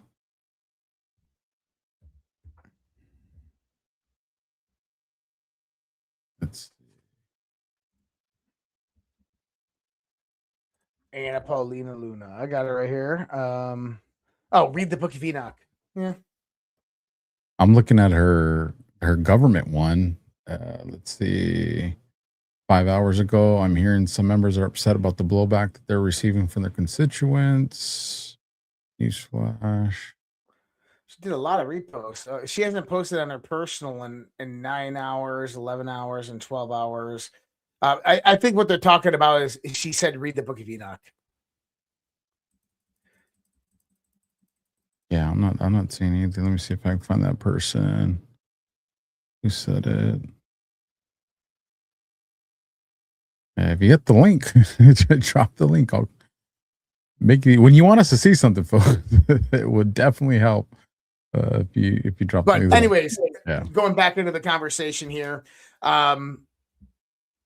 my thoughts are that we are in the midst of time travel wars, and what I mean by that is that the current establishments on this planet are fighting over the control of the time travelers they know are here today. The time travelers aren't from the future, they're from the past. That'd be my thoughts. Somebody said Anna Paulina Luna Nikola Tesla picture. I didn't see that. Yeah, she posted it earlier today, I think. Oh, gotcha. Earlier today. Okay. I was looking for like a recent post. And I think that you can time travel with your mind. And not only time travel, that if Einstein is correct that time and space are inseparable, then you not only can time travel, but you can space travel. What if you're so in sync? You know the statement "Know thyself." Hmm? One of the most important things that we have, right? What if ipsum te nocius or temet nocius in Latin? What if knowing thyself is so important because that feeling we say when the little hairs in the back of your neck pop up, or we say I had a gut feeling or my intuition. What if that's a more sophisticated, intelligent version of yourself saying, hey, that next step's about to be something bad? So interesting that you said that because wouldn't that be considered a version of communication through time travel? That's right. It's so yeah. And what it was is that retrocausality, that the event happens and you have such emotional reaction to it that emotional reaction goes back to the point right before the event and affects you. The Alpha's scratching his head on that one. Well, let me say this, and I want to also preface this because like people are like, yeah, but like we know when these people were born, so how can you call them time travelers? Well, let's also assume that maybe it's not direct time travel. Maybe it's something completely different. Have you ever heard of the idea of what's called recurrences? Talk a little bit more about it. The idea is that your DNA is completely unique unto you, right? Your DNA is just absolutely completely unique. And that the odds that your DNA ever show up again in the entirety of the universe are like 1 in a quadrillion. Astronomical. But imagine that if your DNA did show up again. So think about your soul as a signal, a frequency that oscillates, resonates with the biological fractal antenna, right? Your DNA. So your DNA is the receptor for your soul, right? Which means that if your DNA reoccurs in the future, then the soul is going to be attracted to it, right? Right. I'm tracking. Okay. So a resurgence is that you reincarnate. Think about it as like reincarnation. Is that your DNA comes up again in the variability of life and all the trillions of stars out there. All of a sudden, your DNA, boom, is there again, and sure enough, there you are. Whatever configuration it is that makes you and your soul attached to that DNA. So we like to think that everything is in the context of like physical time travel. I just stepped through time. What if it wasn't? What if it was DNA seeding? What if this past civilization 50,000 years ago had mastered genetics and they understood this at a very high level?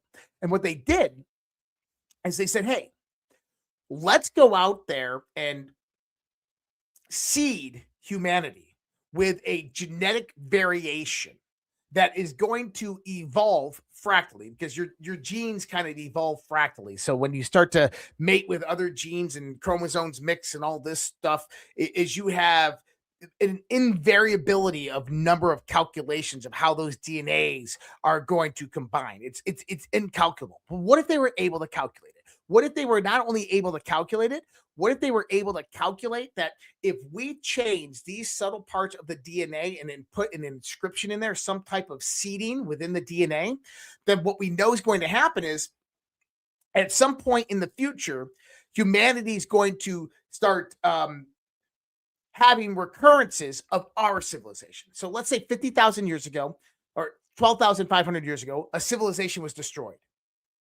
And that they took all of the DNA of their top philosophers and scientists and so forth. And what they did is they mapped it out into a biological DNA algorithm that they seed the population 10,000 years in the future, 8,000 years ago. And it ensures in the variability of DNA that every 100 years or every 500 years, they would have a certain proportion of their population resurged into the planet. Right? Like Nikola Tesla. But they have genetic memory. So they remember all of the information and knowledge. They have it retained. And they're getting resurged into this time period. You want to know the interesting thing about that? Yeah. Yeah. You got me freaking on my edge, bro. That we have the capability to do it too.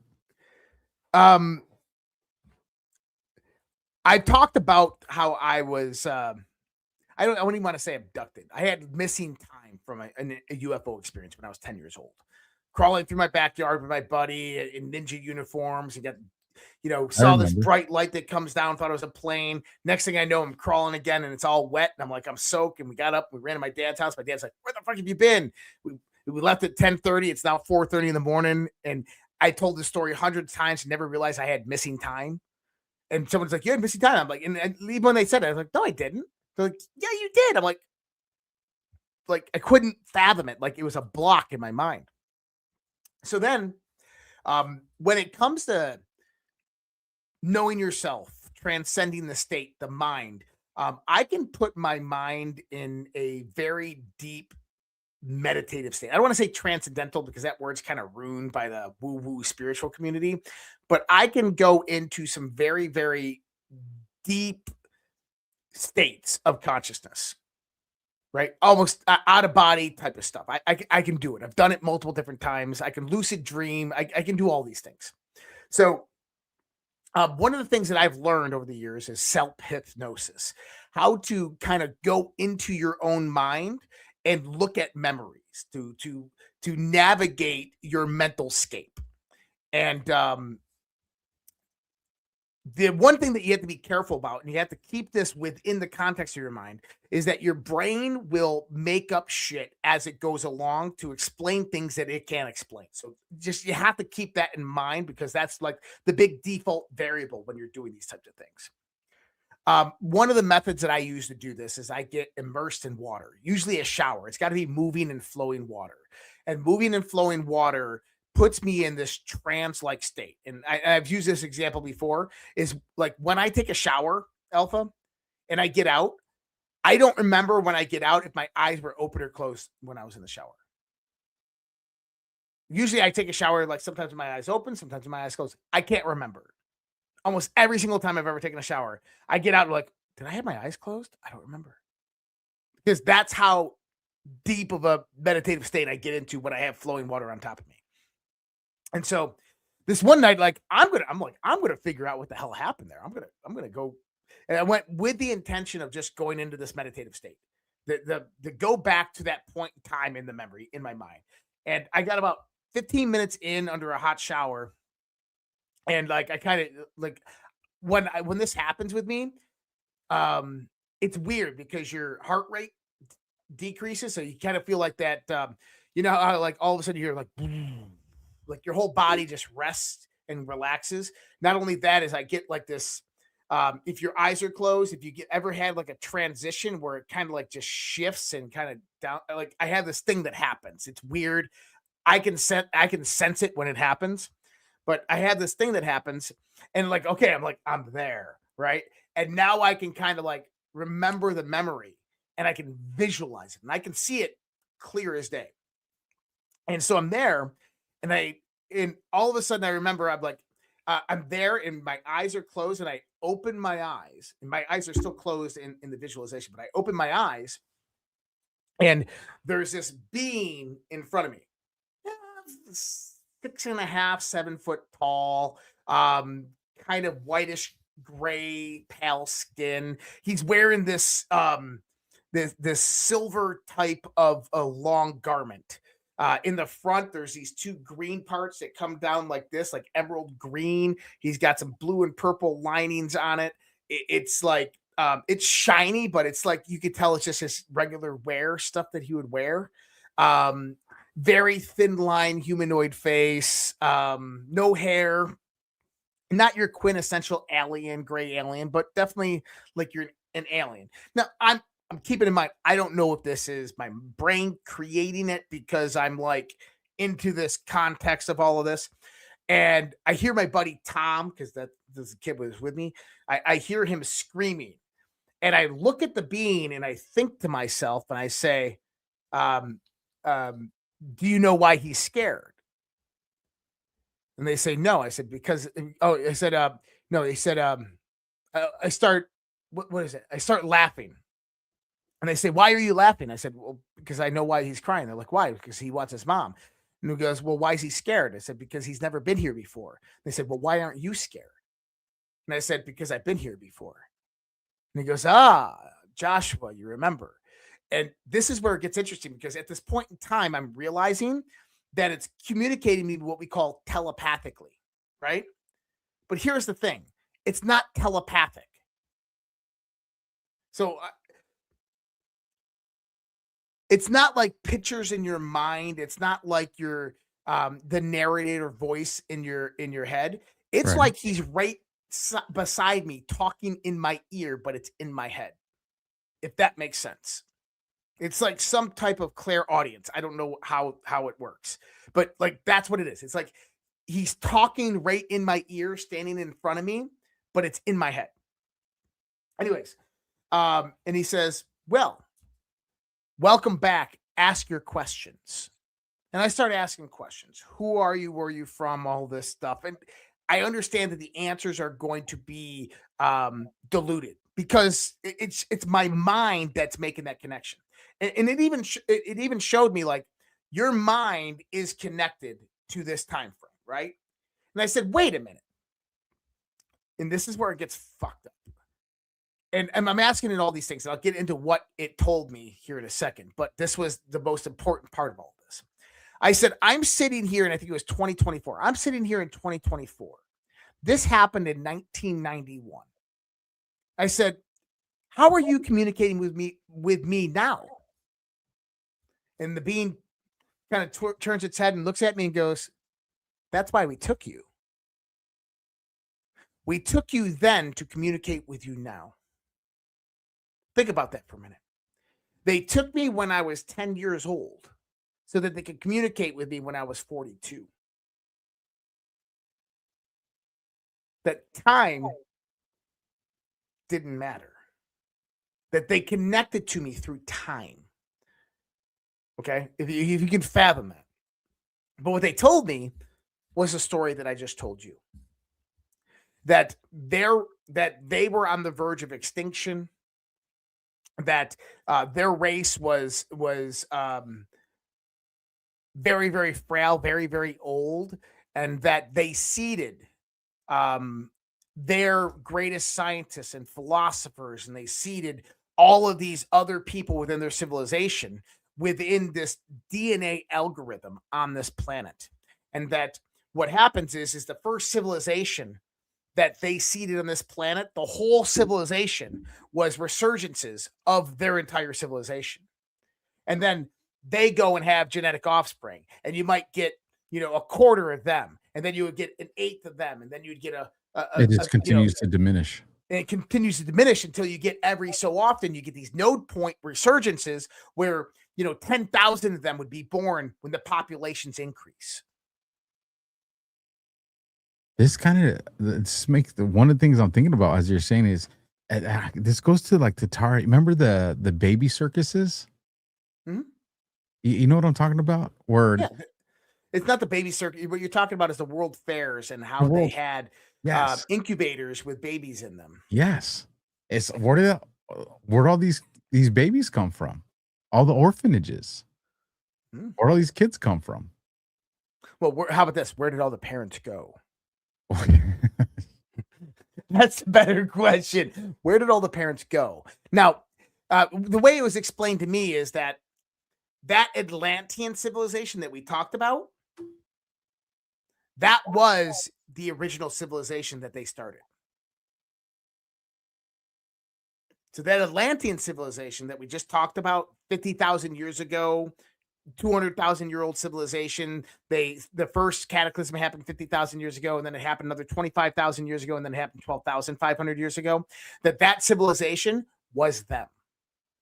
They were the ones that seeded that civilization to occur, and now everything is so scattered, but you have resurgences that are existent on this planet right now. They're top scientists, they're top minds, they're top philosophers, and that's why they make contact with people on this planet.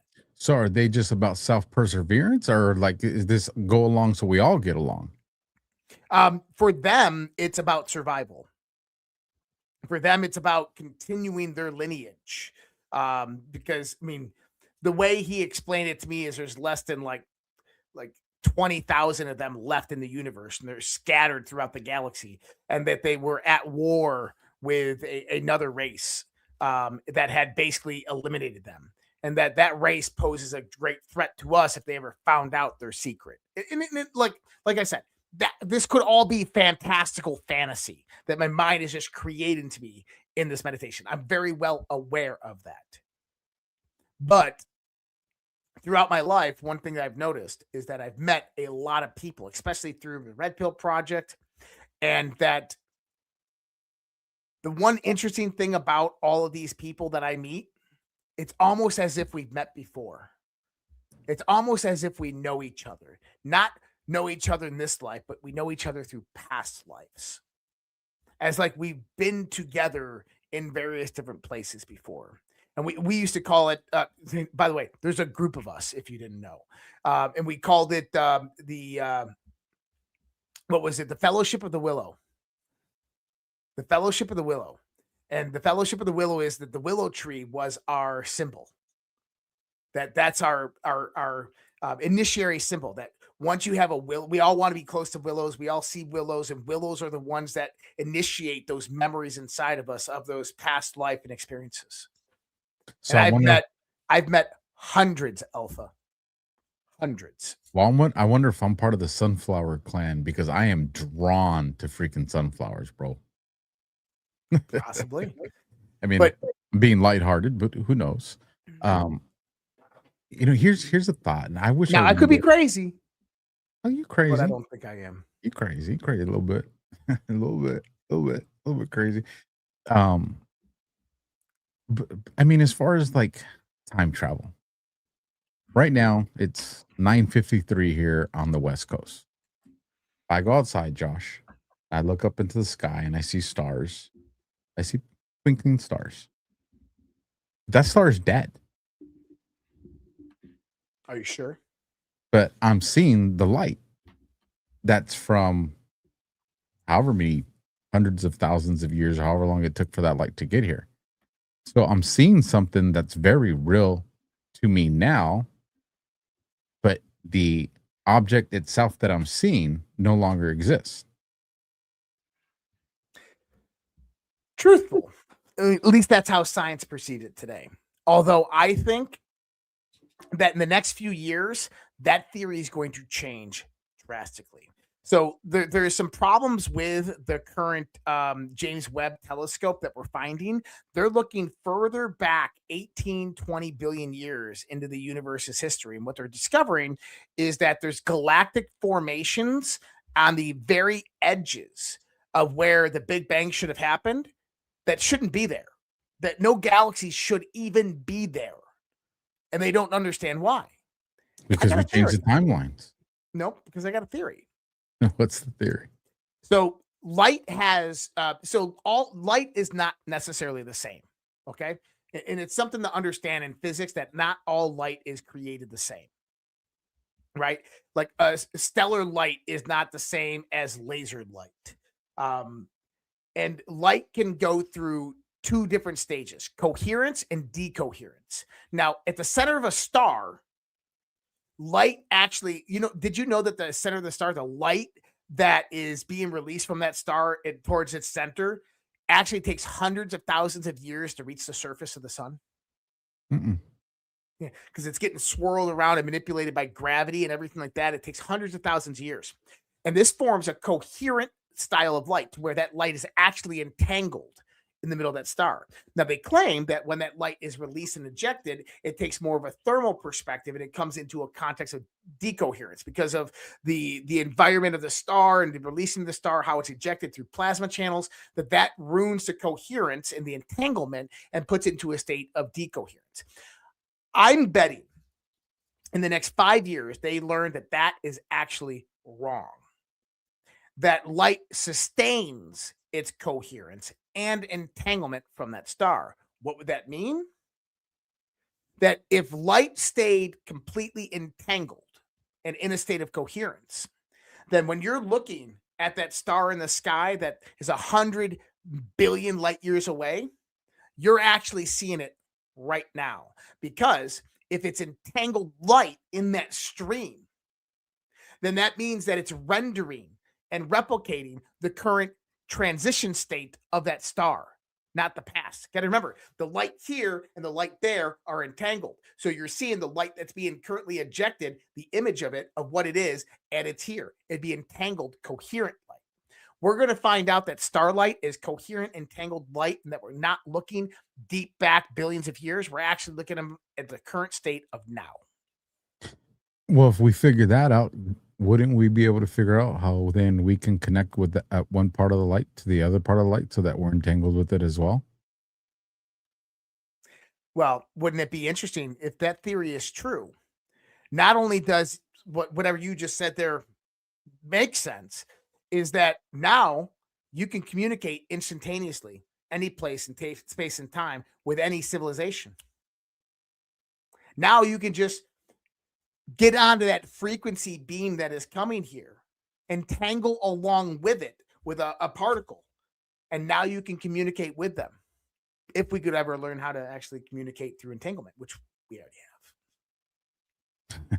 Allegedly. Not only that, but now you can send data and information instantaneously. But then what if you could actually travel that light beam instantaneously? Quantum entangled space. So if light's quantum entangled, what about space? Is space entangled? Imagine if space was quantum entangled. Well, here's the thing. If we're talking time travelers here, and if we're subscribed to the idea that that's real, then that means they already figured it out. Mm-hmm. Because that's essentially what they're doing, right? Kind of. Yeah, actually, I would say that is very, very true. Is that it's not necessarily that we're moving through time, is we're moving through space, just where space used to be. Wild, man. Wild. I'm gonna drink some coffee right now. You want to do our last ads, and then we'll do some final thoughts. Yeah, this one was a mind bender. Even my mind's going crazy right now. I wrote down a bunch of things that I want to watch.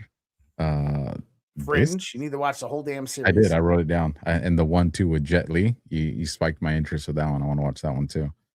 I'm gonna read this one called Epstein Week because what the hell? This got me curious. You're gonna see a QR code populate on the screen right now, momentarily, folks. There's a new ad. I haven't read it, so this will be interesting. Looking for entertainment that tickles the brain, funny bone, and the prostate? Check out Slaughterama and Adonis Paul's High Rollers. Join intergalactic crack dealer. Imagine how that fits into this. Join intergalactic crack dealer Sleazy P. Martini and cartoon casino owner Adonis Paul for the only trivia experience you don't just watch, you play live in the chat. Appear on the screen and even write your own trivia topics for the show. The first week of May is Epstein Week, where you can test your knowledge of the worst things imaginable, or stump the host and the guests with your own topics. Play strategically, bet your winnings, and lord your power over the chat. Search Sleazy P. Martini and Late Night with Adonis Paul on Rumble and bookmark it now. See you Monday and Friday at 10 p.m. Eastern for Slaughterama and Sunday at 8 p.m. Eastern for Adonis Paul High Rollers. Don't wait to subscribe. It's only a matter of time until we get canceled for having too much fun. Don't miss out, folks. That QR code's on the screen. That sounds pretty freaking interesting. I'm gonna peep that out because I'm just curious now. Go ahead, brother. Yeah, you know, I'm not going to read any Rumble ads tonight. What I'm going to do though is I'm going to pimp out my own website once again. Redpills.tv, people, go on over there. Multiple ways to support and to help myself, and also go over to AlphaWarrior.tv as well. I mean, go help this guy out, support him. If you go to my website right here, really easy to navigate. Redpills.tv, go in there. And I'm zooming it up for you. And at the top right here, there's a merch shop, there's sponsors. You can check out all the different sponsors I have. But more importantly, you can go in here and you can go to support, the support tab. Click on that support tab, Rumble Wallet, Cash App. Go down. There is the Give, Send, Go campaign and our monthly goal. Last day of it's actually May already, but Give, Send, Go campaign, multiple different ways to support us. Don't forget about the modern occultism, demystifying the occult workshop that we are doing Saturday. I hope to see many of you guys there. Redpills.tv. I'll tell you what, man.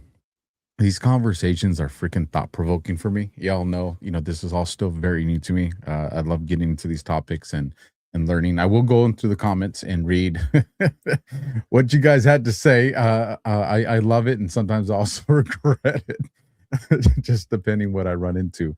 But I'll say this, man. I appreciate you sharing your story, and the people in the chat were sharing a lot of their stories as well. It was quite fascinating.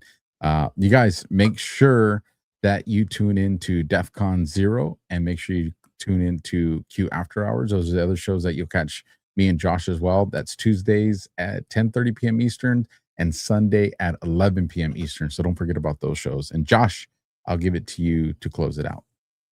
Yeah, appreciate everybody out there who rumble on we had Flo Delisi, $5 Rumble Rant. That's right. Rumble Rants. And we had RPG 3573, $10 Rumble Rant. Appreciate you guys on those ones.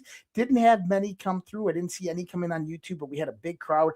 Datar 17, the light isn't coming from the sky, it's coming from the warehouse. It's coming from the moment you stop doing and start being. We bring 5D into the 3D world. $1 Rumble Rant. Thank you so much, Datar. I appreciate that. And good clarification there.